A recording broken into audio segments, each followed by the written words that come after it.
My doorbell ringing startles me from staring at myself in the mirror. What in the hell? It's past 1 a.m. Walking back through my bedroom, I snag my jeans from the floor and slip them on. My master bedroom is on the second floor, so I make it down the stairs and to the foyer just as the bell is ringing again. Without looking through the peephole, I swing the door open and stare dumbfounded at a petite brunette woman on my porch. I note she's wearing pajamas. I also note that her long hair is a tangled mess and she looks cranky. "Can I help you?" I ask her as I stand on the threshold, holding the door halfway open.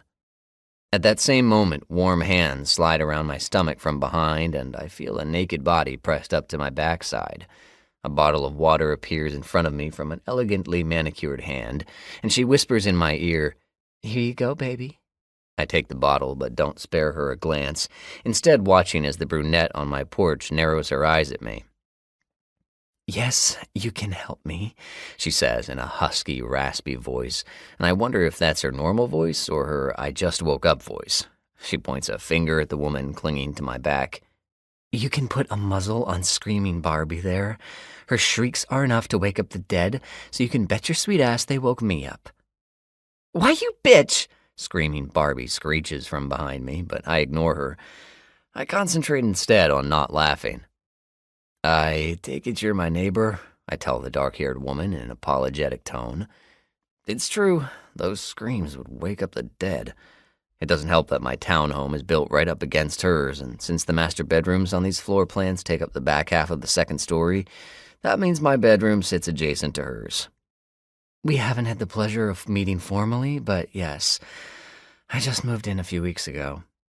I have to marvel at the way she ignores the naked woman behind me who just called her a bitch. Her eyes don't even stray from mine once. I stick my hand out to her. "Reed Olson." She surprises me by shaking my hand. "Josie Ives." She's got a strong grip, and I like that. It tells me she's a confident woman, which I find to be a tremendously sexy quality. "I can't believe you'd come over here calling me names, and now you have the gall to shake his hand," Screaming Barbie says. After my neighbor nicknamed her, that's all I can picture her as. Josie still doesn't even acknowledge her, keeping her eyes pinned on me. "Listen," she says as she releases my hand with a sigh. "I'm sorry to be a bitch, but I just came off a 36-hour shift and I'm exhausted. Can you just keep it down a little?" 36-hour shift? I ask curiously, as I manage to pull away from the angry blonde behind me. I lean an arm against the door jamb and cross one ankle casually over the other. "I'm an ER doctor," she explains, "and despite how tired I am, I'm still a really light sleeper."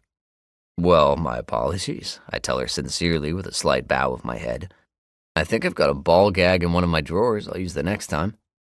Two deep dimples pucker just outside of Josie's full lips, and her eyes dance with amusement. She inclines her head at me and says, "Appreciate it, neighbor."